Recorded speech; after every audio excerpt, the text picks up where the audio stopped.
The scene that we're shooting today is where Andy's in the pit with a guy who's a walker. His name is Winslow, and he's one of the scariest monsters I've ever seen. What I'm wearing underneath the costume is a coal suit. Clips into a hose that's hooked up to a tank. We put ice-cold water in there, we hit the switch, and cold water starts circulating through his system. Which helps keep me, you know, semi-comfortable in this crazy costume. It's just fun to see how much work actually goes into this show. And these are the guys that make a lot of those walkers happen, and to see Gino getting a chance to be in the costume is so much fun for everybody, I think, because we love Gino, we love the crew, and what they're doing in there is just awesome.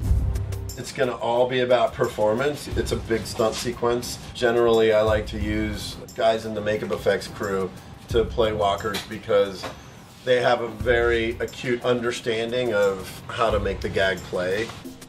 He didn't volunteer. I sort of volunteered him without him knowing about it. Ah! See, I tried to get back there. I know, he's trying to get back at me. Inspiration for this was we're building some heaps where people live underneath them. As usual, I have this mighty, mighty crew, and we got it together. And strangely enough, when the sun's on it at times, and people are coming up to me and saying, you know what, this actually looks kind of beautiful. I go, yeah, in a way it does, you know, because, I mean, there's no smelly rubbish here or anything like that. It's all clean.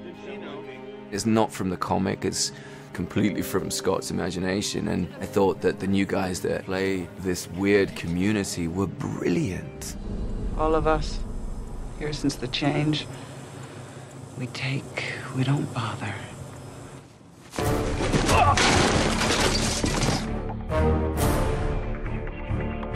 The helmet itself was a little bit tricky because there were a lot of various size spikes.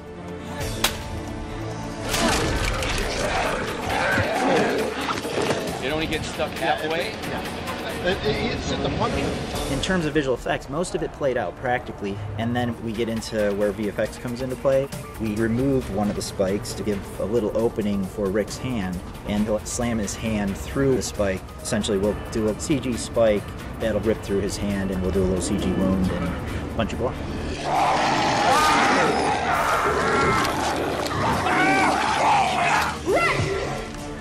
Andy's amazing. He's tireless, and his energy is like endless, and so his ability to fully commit into these sort of situations and find the joy in the pain and the struggle of the story is deeply inspiring. So, you know, it's always awesome to watch him work.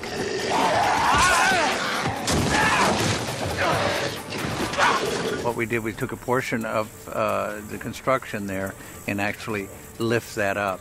Action!